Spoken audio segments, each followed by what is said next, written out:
Adidas bezalako bidetik, nik ere garaipena zaila da, irabaztea edozein lasterketan, edozein txapelketan, garaipena lortzea zaila beti.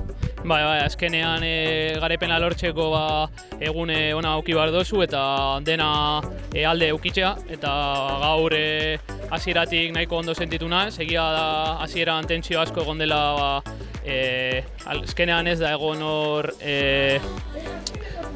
ziklista oso indartsurik, eta orduan tentsio asko egon da, eta gainera uriarekin oso gogorra egin da.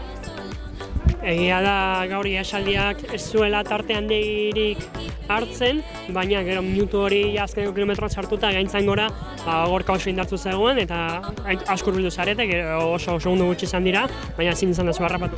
Bai, hor gaintzan ondo sentitu naz, probatu dut, baina atxetik jendea zetorren eta Ruben aurretik zegoen, orduan erabakiote apur bat gelditzea, eta gero hemen Lazkaomendin betik jodot eta aguanta dut, eta oso pozik. Demoraldiko lehen zati hau isten ari garenean, ze balorazio? Niretzat urteko lehen zatia ez da oso ona izan, azkenean gauza batzuetatik eta bestetik ez dut nire nivela demostratu, baina oin bigarren postu honekin motivazio asko ematen dit eta gehiagoren bila.